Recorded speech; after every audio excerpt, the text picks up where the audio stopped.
10th day of the first month of the Islamic calendar in the year 61. On the hot desert plains of Karbala, a small city just south of the current Iraqi capital of Baghdad, a small group of 73 noble individuals were massacred by an army of 70,000. The victims were respected followers of the religion of Islam.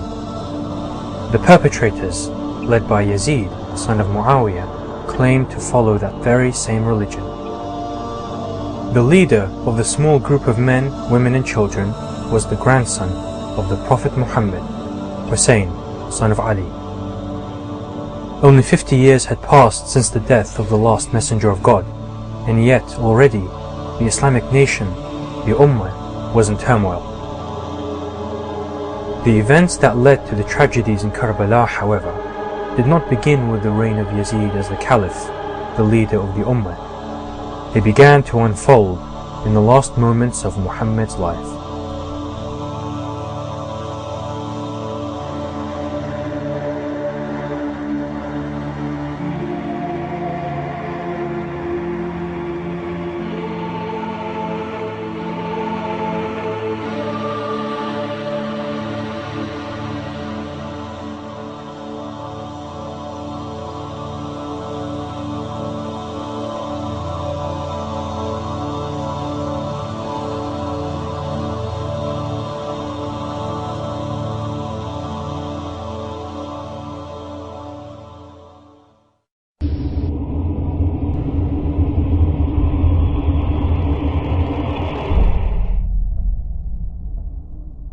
In the 11th year of the Islamic calendar, in the holy city of Medina, the Prophet Muhammad was nearing the end of his life.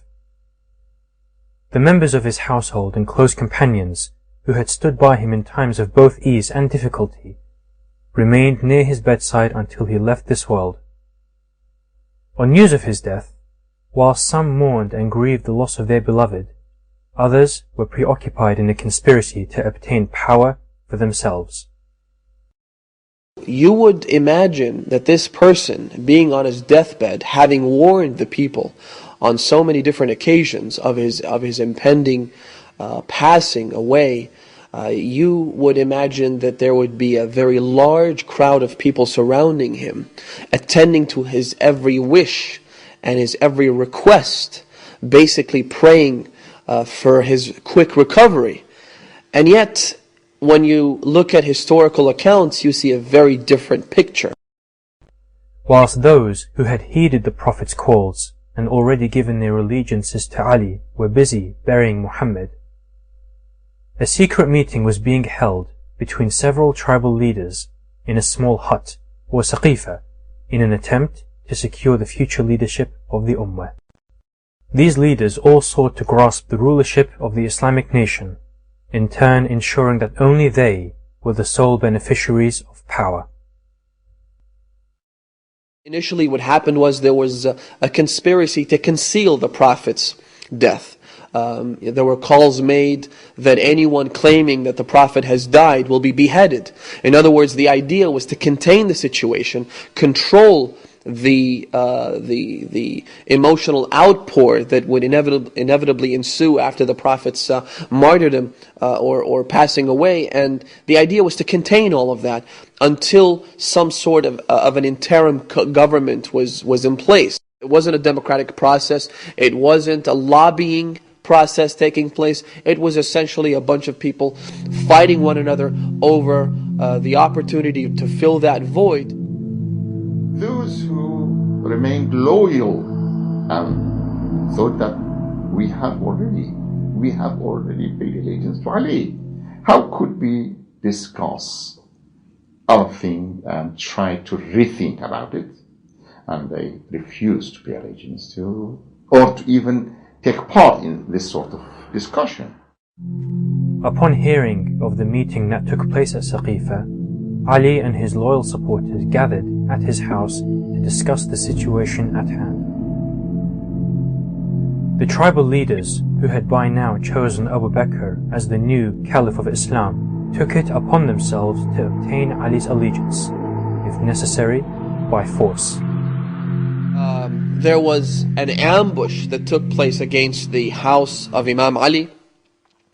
And the really tragic aspect of this is that Imam Ali was not just any other companion to the Prophet.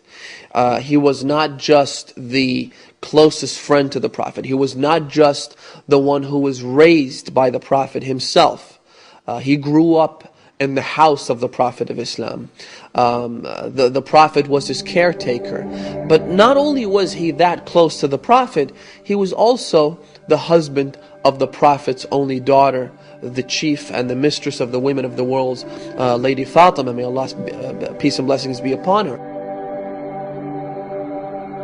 It is narrated by the wife of the Prophet, Salama, that Fatima most resembled her father in her character, conduct, and compassion. The most important part which really touches us, and especially me, is that the amazing relationship she had with her servant, Bibi Fizza. That Bibi Fatima had told Bibi Fizza that, look, you are in my house, you are brought in this house as a servant, but one day you will work and I will rest, and one day I will work and you rest. And this is an amazing message to humanity and to all of us, that Islam is the only religion which tells us that even our servants or even people who are working under us have got their rights, have got respect, and how we should maintain it. Fatima Zahra, to me, when I think about her, I think of her as a mother, and it just goes to show how important women are in Islam and according to God, because 11 of the Imams go back to her. I think in all her life, her lifestyle was extremely modest. She wasn't into any sort of worldly gain. If you just think upon her mahar, which was chosen by her father, she completely agreed to that. She didn't look at the status of Imam Ali when she decided that she will marry him. She saw his noble character, and she saw in him that he is good for her, not only for in this world, but the hereafter. The Prophet, he says, Fatima is a part of me. She's a part of my flesh. She's a part of my soul and spirit. Fatimatu bad'atun minni. Man ardaha faqad ardani. Anyone who pleases her has pleased me. And he doesn't say anyone who pleases her is like one who pleases me. No, he's saying that Fatima is somehow directly connected to my soul. Anyone pleasing her will have pleased me. Anyone who angers her, angers me. Anyone who hurts her has hurt me. And anyone who hurts me hurts Allah. And anyone who hurts Allah receives the damnation and the curse of Allah. So those who crushed Fatima between the wall and the door, it wasn't just Fatima that they crushed the Prophet of Islam, Muhammad sallallahu alaihi wasallam himself between the wall and the door. They angered Allah subhanahu wa ta'ala from the very top of his throne. The ambush that took place that night at the house of Ali caused critical injuries to the daughter of the Holy Prophet. Not only did they result in the miscarriage of her unborn child, eventually her injuries led to her death, a mere 6 months after the passing of her father. The martyrdom of Fatima had deepened the division that had taken place between the household of Muhammad and those who opposed them. The household of the Prophet of Islam, they're called the Ahlul Bayt, the people of the house. And the people of the house refers to 14 specific individuals, starting with the Prophet of Islam, Prophet Muhammad sallallahu alaihi wasallam, as well as his successor, the commander of the faithful, Imam Ali, his daughter Fatima Zahra, Imam Hassan, Imam Hussein, who were his grandchildren, as well as the 9 specific descendants of Imam Hussein. May God's peace and blessings be upon them all. The Ahlul Bayt are the family of the Prophet, peace be upon him, who are recognized as being the keepers of the knowledge of the Prophet and the protectors of God's law on earth. They are mentioned on numerous occasions in the Quran, most notably in Surah 33, Surah Al-Ahzab, verse number 33. إنما يريد الله ليذهب عنكم الرجس أهل البيت ويطهركم تطهيرا. Verily, God only wishes to remove all impurities from you, O people of the house, and to purify you with a thorough purification. The events that took place at Karbala in the year 61 of the Islamic calendar were centered around Hussein, the son of Fatima and Ali, and the grandson of the Holy Prophet. No one shares with Imam Hussein this merit other than his mother Fatima sallallahu alayha. When the Prophet said that Hussein is from me and I'm from Hussein. This link is not emotional. It is not something to say that, okay, the Prophet ﷺ wants to show his love to his grandson Hussein at all. No, it is something in the depth of our understanding. When the news of the birth of Imam Hussein was related to the Holy Prophet by Asma, and the Holy Prophet had the news, he went to welcome his grandson, Imam Hussein alayhi salam. When he was given this young baby, actually the Holy Prophet was very happy. But after a few minutes he started crying, shedding tears. And Asma couldn't understand that. She wanted to know, what is this? And she did ask actually the Holy Prophet, why are you crying? Then the Holy Prophet ﷺ said, I'm crying because of my son, this. Asma said, but he is Walidus Sa'a. He has just been born. Why are you crying for? Then the Holy Prophet had to tell Asma what will happen in Karbala. It will be a very sad event. He would kiss Imam Hussein's hands, he would kiss his lips, he would kiss his under his throat, he would hold him, he would let him go on his shoulder. So it was public. He was showing people how much love he has for Imam Hussein. The Holy Prophet ﷺ used to call Al-Imam Al-Hassan and Al-Hussein as my sons. And by the way, if you look in reality, they were not sons, they were grandsons. But he used to call them Abna'i to show that special love. We find with Imam al-Hussein that he comes forward and is recognized by many as a person of the highest morals and a person of great character and a person, most importantly, of humility. Without the rise of Imam Hussein alayhi salam, no one would know anything about Islam at all. In the final days of Abu Bakr's caliphate, he appointed Umar al-Khattab to follow him, who in turn was succeeded by Uthman ibn Affan. Upon Uthman's murder, however, the Ummah urged Ali to become the caliph. After much deliberation, Ali accepted the call and made Kufa, at the time a garrison city, the new Islamic capital. However, he was still opposed on many fronts. After 4 years of difficult rule, he was murdered whilst leading the morning prayers in the city of Kufa. The situation became so dire for the Ummah and the Ahlul Bayt that Hassan, the eldest son of Ali, who had been appointed to rule after him, was left with minimal support. The Islamic capital was moved to Damascus, and Muawiyah, son of Abu Sufyan, began the dynasty of Bani Umayyah. Muawiyah only accepted Islam when he knew that it was politically and financially beneficial for him to do so. Muawiyah ruled Syria with dictatorship, and he was bribing and paying people a lot of money to fabricate hadiths in favor of Muawiyah and against Imam Ali alayhi salam. Therefore, within Bani Umayyah, God describes them in chapter 17 of the Quran, verse number 60, as being the cursed tree, the tree that sought to fight the religion of Islam and the teachings of the Prophet. Muawiyah was known as an extremely oppressive leader, and his oppression was most meted out against the companions of the Prophet, peace be upon him. Amongst these companions, for example, one finds the great companion Ammar ibn Yasir, whose parents, Sumayya and Yasir, were the first martyrs in Islam.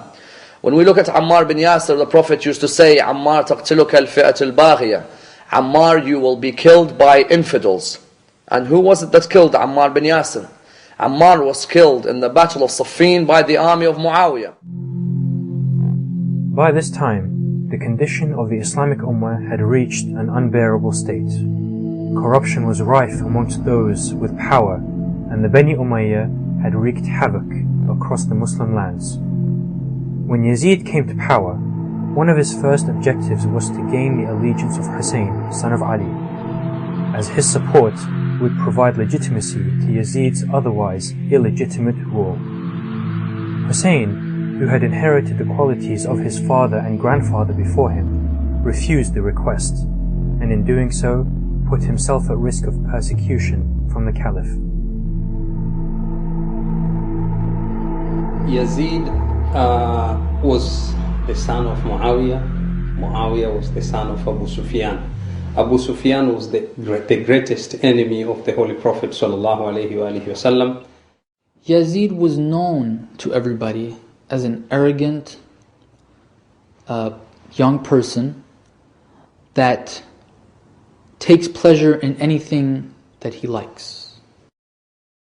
So Yazid was brought up as any young man, and he didn't care much about Islam because his father couldn't care much about Islam. A person who in no way attempted to protect the teachings of our Prophet, nor in any way did he seek to be a reflection of the Holy Book. In one occasion, he bombarded the Kaaba and burned it, which, according to all Muslims, Kaaba is the holiest place and the most sacred place in Islam. And this is Khalifatul Muslimin, Yazid, who attacks and burns the Kaaba. In second incident, it was the attack on Medina, and it was called Waqatul Harra, where the soldiers of Yazid were ordered to kill thousands of people and rape the girls and the ladies there. If you could find someone who would do an evil thing, then Yazid would do more and more. He broke every single law of Islam openly. News spread across the Ummah of Hussein's stance against Yazid. The people of Kufa, which was one of the weaker links in the Caliph's empire, called upon Hussein to lead them against Yazid in a bid to overthrow the Umayyad dynasty. Countless invitations were made to Hussein, who was by now on his way to Mecca to perform the Hajj pilgrimage. He decided to further investigate the situation in Kufa and to confirm their loyalty to him and his cause. So he sent Muslim, son of Aqil. Muslim ibn Aqil was the deputy of Imam Hussein alayhi salam. He was also the cousin of Imam Hussein alayhi salam, and he was sent on command of Imam Hussein alayhi salam to Kufa when Kufians had called for help. So Imam Hussein had told Muslim ibn Aqil to go to Kufa and do research on what are the issues and what is the situation in Kufa. The first finding of Muslim Aqil was that yes, these are all loyal to Hussein, I want him to come. So he sent his report to Imam Hussein alayhi salam that everything is ready and you are welcome. So Imam Hussein moved to Kufa. Muslim Aqil used to lead the prayers in the great mosque of Kufa. When he led the Salat al-Maghrib, 30,000 people were following. The support for Muslim bin Aqil in Kufa had become a major threat to Yazid and his governor, Ubaydullah bin Ziyad. During the evening prayers, people were sent from the court to the governor, publicly announcing that anyone found supporting Muslim bin Aqil will be tortured and put to death. Whatever was the case, it ended up with the finished Salat al-Maghrib. The 30,000 were reduced to 18 only. And when he finished Salat al-Isha, there was none join him. Finding himself outnumbered and alone, Muslim saw the reality of the situation and quickly sent word to Hussein to cease his journey to Kufa. Muslim was surrounded by the army of Ubaydullah and was taken to the court of the governor, where he was tortured and finally beheaded. He had been dead a few days, and Kufa was under the control of Yazid before Muslim's message had reached the caravan of Hussein. By this time, Hussein, who was close to approaching Kufa, had been intercepted by an army sent by Yazid under the leadership of Hur ibn Yazid al-Riyahi. On the 3rd of Muharram, in the year 61, Hussein and his caravan of family members were confronted and made to stop at Karbala by the river Euphrates. For it was not only Hussein's companions that chose to accompany him, but also his sons, his women, and younger children, in the knowledge that they were under grave danger and probable death. Were Hussein just to take his companions, certain people may argue that he was willing, yes, to sacrifice himself, but not sacrifice his family. Yet we find that Hussein takes alongside him his sons, takes alongside him his sister, takes alongside him his nephews, takes alongside him his brothers, to show the world that the religion of Islam comes first, and that the concept of justice comes first, and that if it means that the family must lose their lives in order that the principle of justice continues, and that the teachings of the Prophet are protected, then so be it. If someone went there with an intention of getting material wealth or worldly gain, obviously they would never take their women and their children. It just doesn't make sense. If it had only been the men there and they had been killed, there would have been no witnesses. Had Imam Hussein and just men from that from the family gone, then there would be no one to recount the stories of Karbala in its true form. It would be these children whose blood was shed on the day of Ashura that would speak about the unspeakable events of the day of Ashura. It would be the women, it would be Lady Zainab who would go out there and tell the world what occurred on the day of Ashura. Hussein offered to leave the Islamic lands and head east. Hur reported the offer back to the Caliph, yet Yazid was not open to such negotiations and insisted that Hussein and his small camp were annihilated. On hearing this news, Hur had to choose between success in this world or in the hereafter. There are many companions on the 10th of Muharram who one may look to as a source of inspiration in our lives. But one particular source of inspiration for myself is the companion Hur bin Yazid al-Riyahi. Hur is a very good example to any human being that Allah subhanahu wa ta'ala gives a chance to all of us to revert. On the ninth night, when he realized that the camp of Imam Hussein is thirsty, they're hungry, yet they're not still paying allegiance to Yazid, he realized that this was happening for a reason. He just searched within his soul and heart, and he found the reason was in fact that they were on the right path. He listened to his instinct, he listened to his soul, he listened to the good part of his soul, and which said to her that you have realized your mistake, so walk forward. He looks one way and looks the other. And of course, he asks himself, now I am choosing between heaven and hell. And he recognizes that the place of success is with Imam al-Hussein. When Hur was reaching the tent, Imam Hussein told Hazrat Abbas, the commander of his army, that go and receive, your brother in faith is coming to you. When he reached there, the first question he asked Imam Hussein, that's, "O Hussein, if I repent, is my repentance going to be accepted?" He pleads at the feet of Imam al-Hussein, asking for forgiveness from the Imam, and asking for forgiveness from Sayyidah Zainab, the sister of the Imam, asking for forgiveness for the fact that he felt that he was the one responsible for the events at Karbala, for he had diverted them towards Karbala. Imam al-Hussein says to him, "Hur, you are a free man in this world and the hereafter." With Hur, it's really important because his story is so beautiful. It just proves the point that everyone is born with the light in their heart. and that light has been placed by Allah.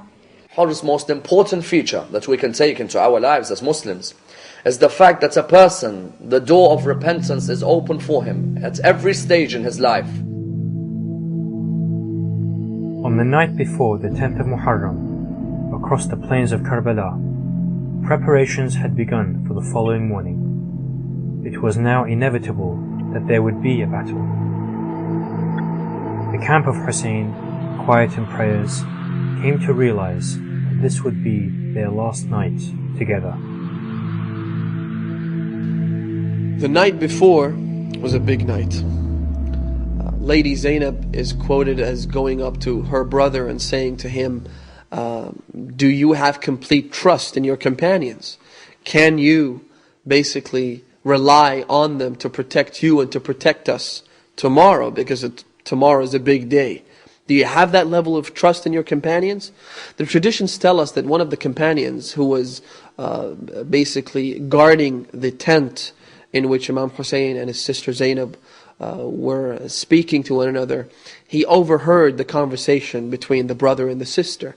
And he goes back to the tent of the companions and he tells them, listen, tonight's the night, and right now what we need to do is to show our loyalty to our master. Right now what we need to do is to go and give Lady Zainab the assurance that we are going to be the men that we claim to be. The Imam came to the companions and told them that my allegiance is off of you. There's no bay'ah. You've done your job. These people want to kill me. They have nothing to do. If you guys, you can use the night. They're not going to find you. You can leave right now. Go settle somewhere where they can't get a hold of you.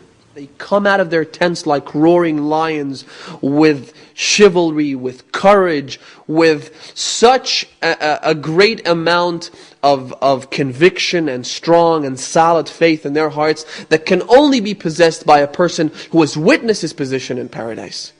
They all were fully aware that the Imam was doing something that was ordered for him to do by Allah subhanahu wa ta'ala.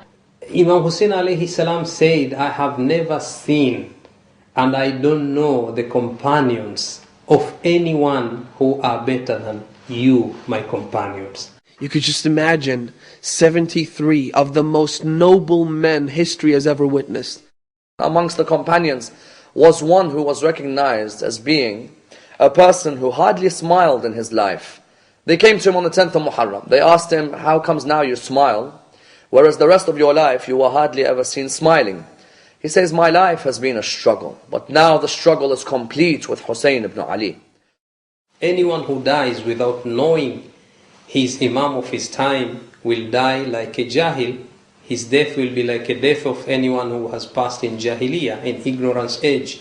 So they knew that, and they knew their Imam. How could they again go against their Imam? أطيعوا الله وأطيعوا الرسول وأولي الأمر منكم. Obey Allah, obey the Messenger, and ulul amri minkum. Those people who have been given authority among you, they knew that Imam Hussein alayhi salam was their Imam. The beauty of the Imam was that Imam al-Hussein sought to give the freedom of choice to his companions, to allow them to continue living their life without the oppression that was going to be faced on the 10th of Muharram. On the 10th day, the day of Ashura, the companions did not allow any of the family of Hussein to commence battle before them. They fought bravely, one by one, until they all attained martyrdom. The 70,000 strong army of Yazid now faced only a handful of Hussein's family members. One of the youngest was the nephew of Hussein. Al-Qasim ibn al-Hasan, the son of Imam Hussein's own brother, Imam Hassan, his own nephew. Traditions state that he was 11 years old. Some say he was 14 years old. When Qasim ibn al-Hasan came to the Imam and asked him for going to the battlefield and actually fighting, if you could imagine the picture, because Qasim ibn al-Hasan is in his early teens, and you could imagine what an early teenager looks like and can barely carry a sword with him, and with the heavy armor that they had to wear in order to do something. So he comes and asks the Imam to go to the battlefield. And the minute he casts his eyes on his uncle, he begins to cry. Imam Hussein begins to cry, and they embrace one another. They embrace and hold one another for so long until traditions tell us that they both fell unconscious. It's a very tough moment for the Imam to allow even this person, this child, to go and fight. So it goes on. He gets his permission and he goes and starts his fighting, and he does get a few people down until the enemy gets him down.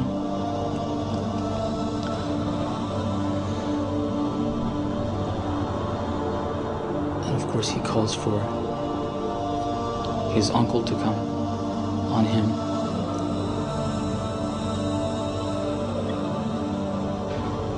It's amazing that a child at that age could have courage like that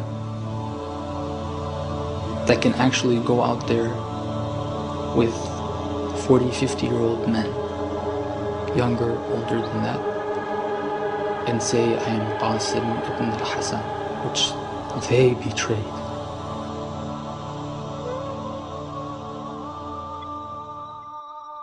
Ali Akbar, of course, is the oldest son of the Imam. His morals were a reflection of his grandfather. His intellect was a reflection of his grandfather.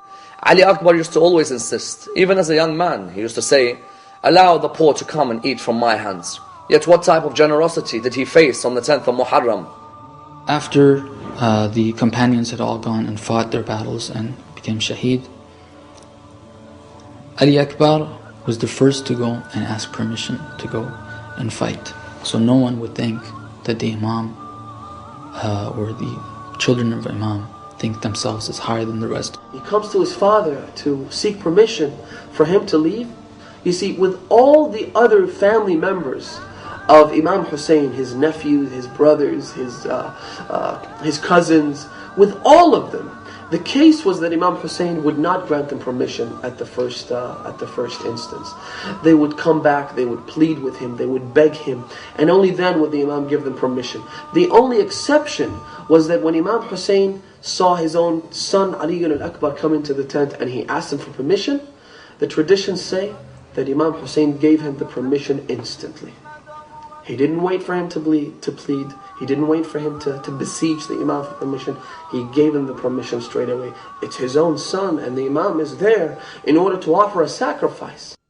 He hugs Ali Akbar and then asks Ali Akbar to go and speak with the woman of the camp, with his mother and with his auntie, for it is the final hug he would give a mother, and the final hug he gives an auntie. So he went and fought a great battle and killed a lot of the enemy, and he returned to his father.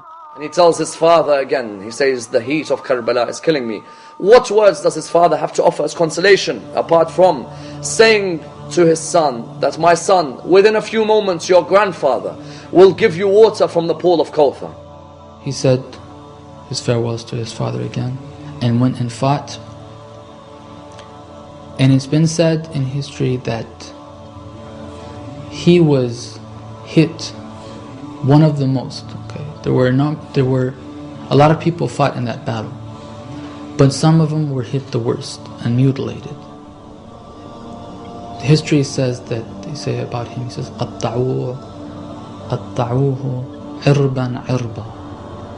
They, more than mutilating, they really cut him to pieces. Sallallahu alayhi wa alayhi. Eventually Imam collects his son's body. It's narrated in a hadith. Imam Hussein looks towards Najaf and he says towards Najaf, towards where his father is buried, "Oh father, you are the one who lifted the gate of Khaybar, yet you never had to lift a spear from the chest of your son. Come towards Karbala and see me lifting the spear from the chest of my son Ali Akbar." Abbas was the flag bearer of Imam Hussein alayhi salam. He was like the backbone of the soldiers who went to defend Imam Hussein alayhi salam. He was known as a warrior. When the battle started, he would want to go and fight. Abi Abdullah alayhi salatu wasalam would not allow him and said that you are the backbone of this army. You need to stay alive. When the companions all went and fought, he wanted to go again. He wasn't granted permission. When the Ahlul Bayt wanted to go, the Bani Hashim, he came again, and he was still not granted permission. And after a number of people had gone, and the majority of Bani Hashim was even gone, maybe a few of the smaller ones were left,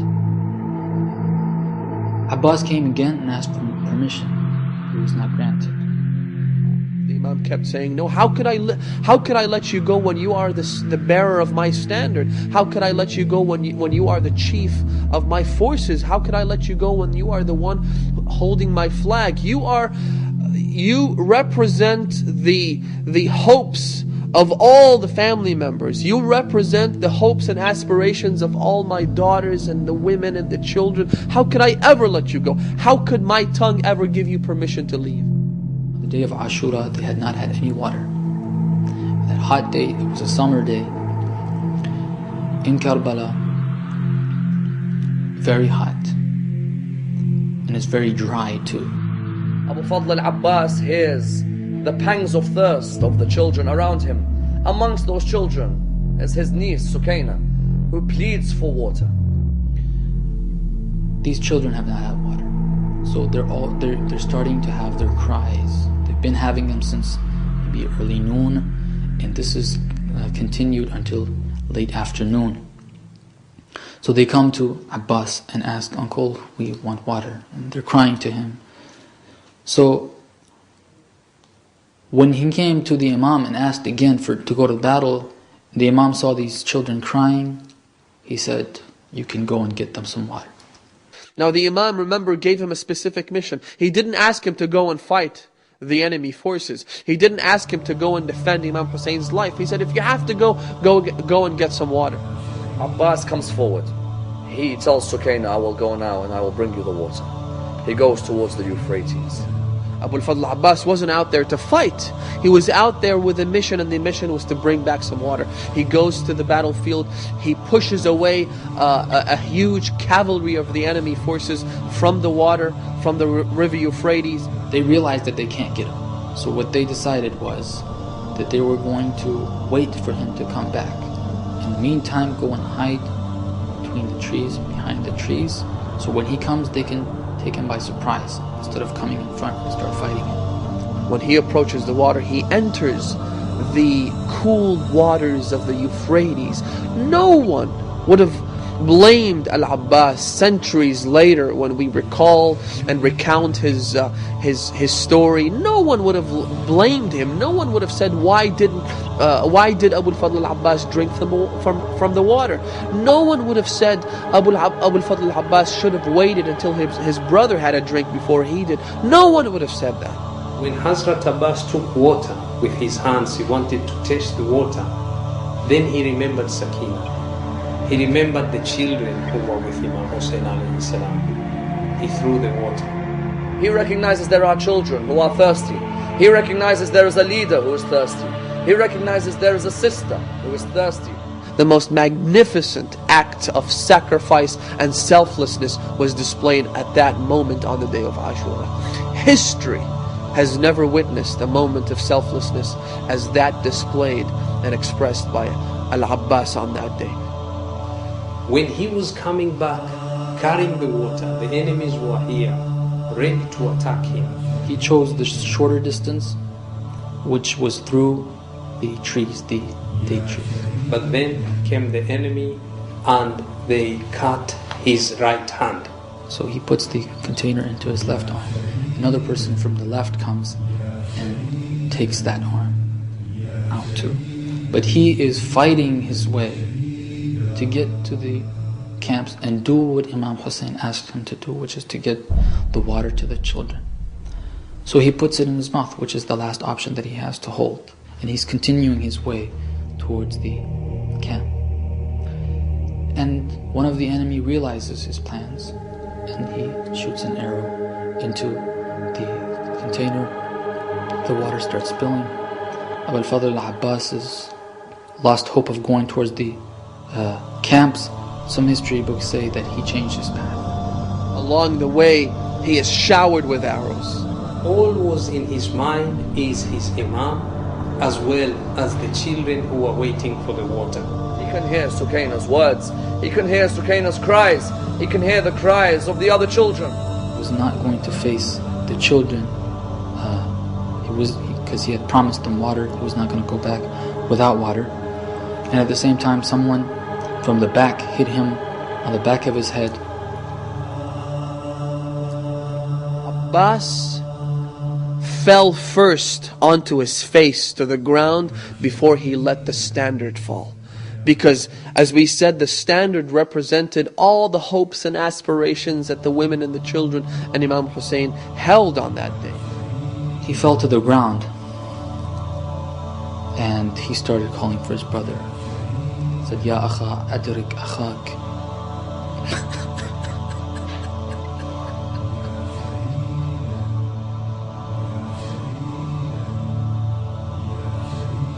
And when Imam Hussein alayhi salam saw him on the ground, he came fighting against the enemy. When he reached him, all that Abbas could say is that, tell Sakina that I couldn't bring the water.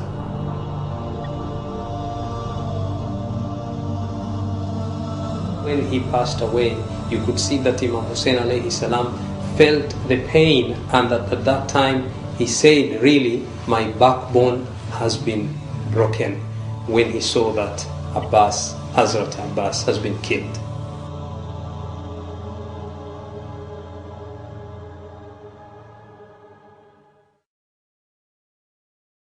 The greatest sacrifice in Karbala, one may argue, is the sacrifice of a 6-month-old. Imam comes forward in the heat of Karbala. Abbas and Ali Akbar and Qasim and Muslim and Habib and Hur may all have been able to control their thirst to a certain extent. Yet how does one expect a 6-month-old to go without water or to go without milk? Yet we find Imam comes forward and shows the people that, look, you may want to come and kill me, but surely you are not arrogant enough to kill a 6-month-old.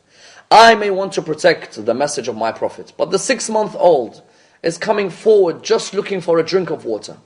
Imam wanted to symbolize to the whole world that these weren't people who were seeking to protect Islam. For the people who seek to protect Islam are not those who would ever massacre a 6-month-old. Imam Hussein took Ali al-Azhar or Abdullah Radiyah to the battlefield and said, look, if you think that we, the grown-up, have some sort of thing to be punished for, can you tell me about this innocent infant who did not commit any sin? There's no fault at all. He didn't do anything.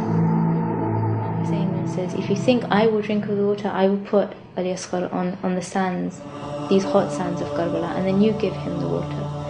And as Imam Hussein places him on the floor, you see Ali Asghar's dry tongue come out.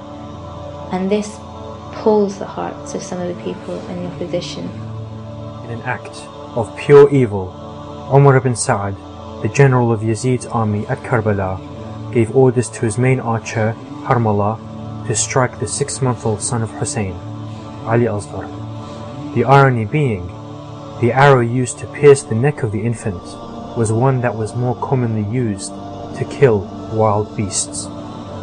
Hussein, by now a broken man, with the deaths of his close family members, struggled to break the news to his wife, Rabab, the mother of Ali Asghar.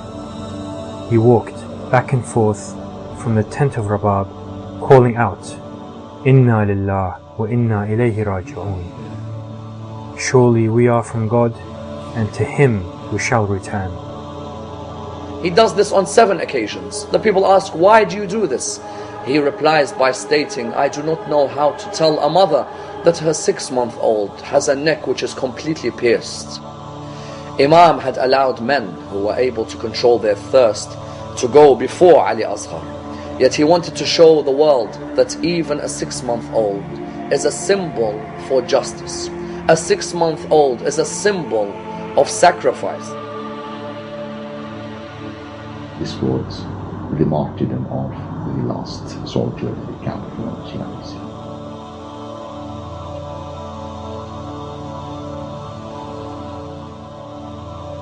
Hussein was now alone.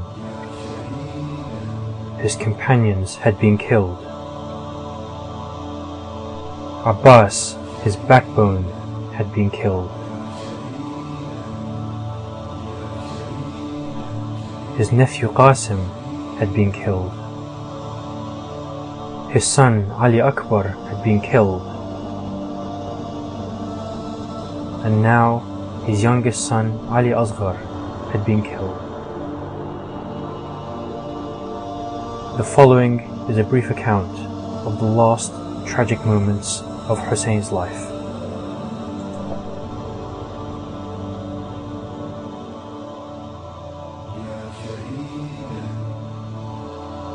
Imam Hussein advanced towards the enemy, raising his sword, losing all hope of survival. Abdullah ibn Ammar said, "Never have I seen someone surrounded by a huge number of enemies and whose son is slaughtered, and so are his family and companions, and who still maintained his composure, remained relentless and stayed courageous more than Hussein." He said, "I am the one who is fighting you, and women are not held accountable, so keep your robes away from them and stop them from harming my women as long as I am alive."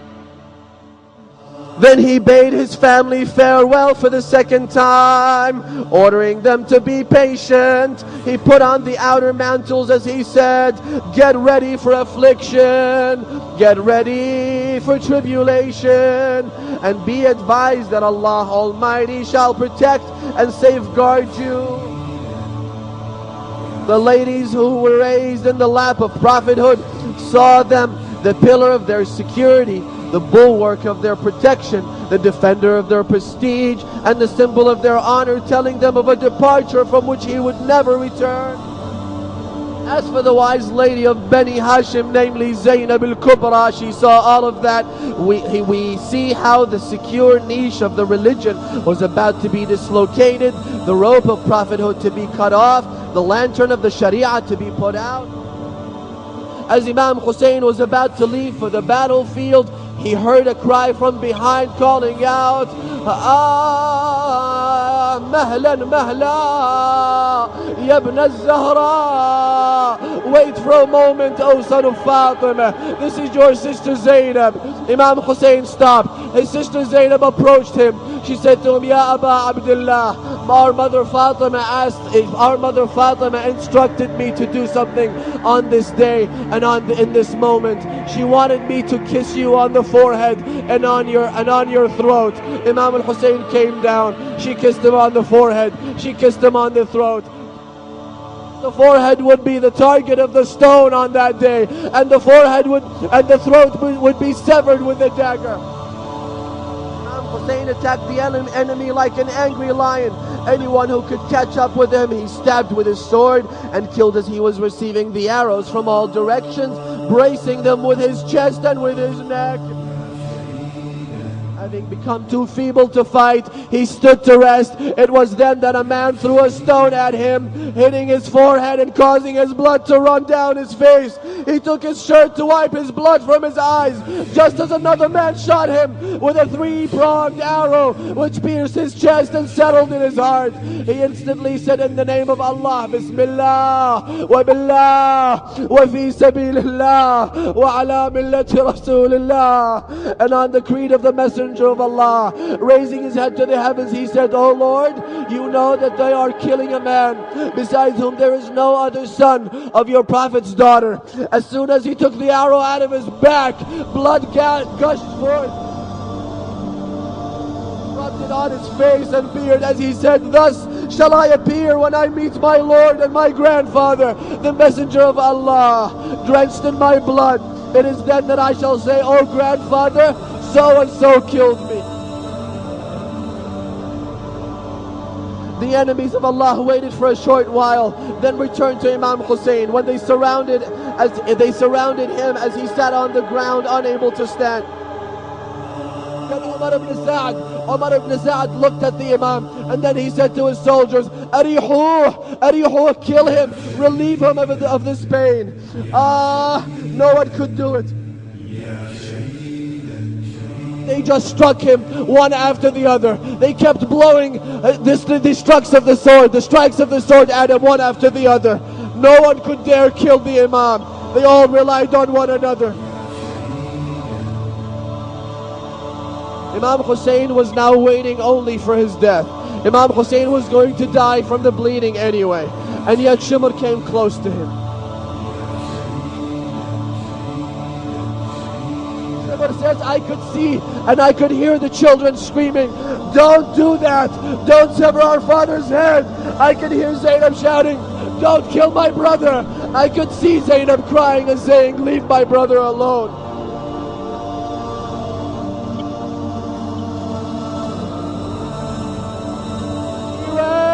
And I ran. He ran towards the killing pit while I ran towards the killer himself. He drew and I drew. He drew the dagger from his pocket while I drew a sigh of grief from my chest. He severed and I severed. He severed and I severed. He severed my brother's head while I severed my hope. But wallah ma najna Husayna wa Husayn wa Husayn wa Husayn.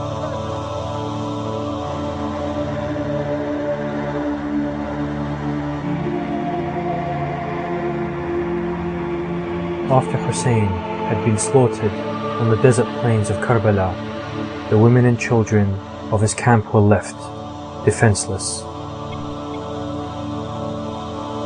The decapitated bodies of Hussein's men were left to decay on the hot sands. The barbaric army of Yazid looted the tents of the family of the Prophet, setting each one on fire as they passed. The survivors from Hussein's camp were captured and taken to Damascus, not given a chance to bury their beloved dead. The responsibility of ensuring the safety of the captives and that the message of Hussein was kept alive was taken up by Zainab, the daughter of Ali and Fatima, and the sister of the martyred Hussein.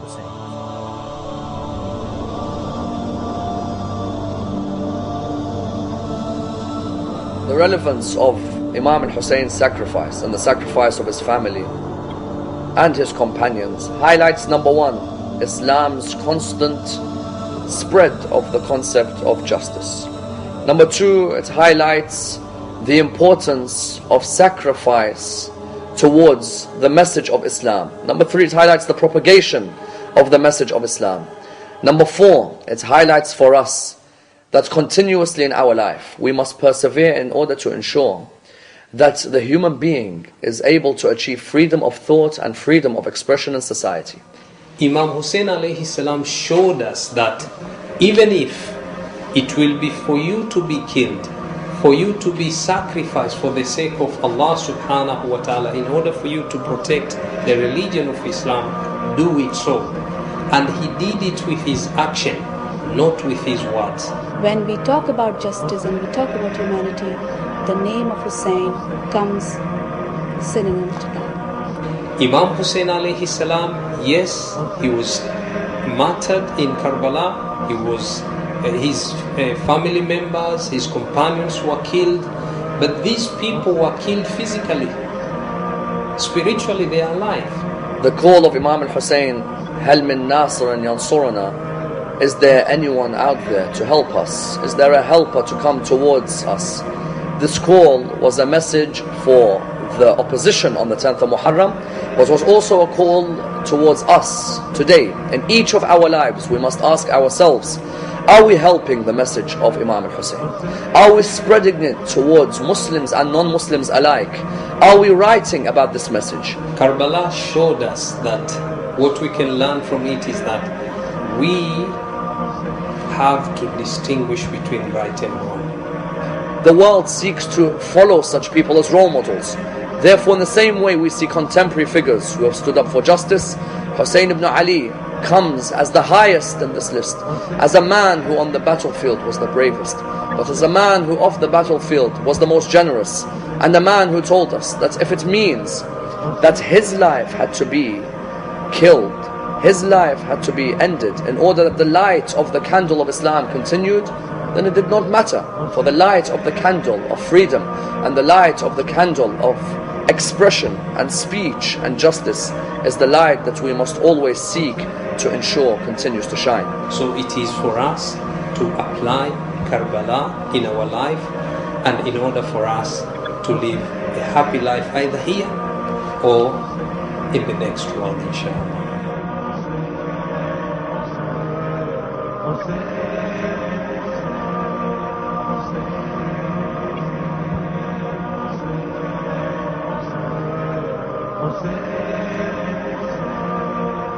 I think that Imam Hussein alayhi salam represents not only the Shia but Islam itself understanding its oppression. It's such a great sacrifice, not for even for people of his religion, but for all humanity. We can learn patience from that, and we can learn perseverance, and hopefully we can all benefit from it. Well, the sacrifice Imam Hussein made, to me, as being a new Muslim, that's the main thing that got me into Islam. Imam Hussein, to me, he means salat. Actually, it's my whole life. He changes everything. I can relate to this every year and look back upon it and reflect. The pain and sufferings that he went through is nowhere near the simple tribulations that we go through today. His message is everything. And it can affect you emotionally, mentally, and spiritually. Teaches me to have no fear. Imam Hussein Islam is for all of mankind. Patience. Bravery. Passion. Motivation. Determination. What did he die for? He died for us. He died for Shia. He died for Islam.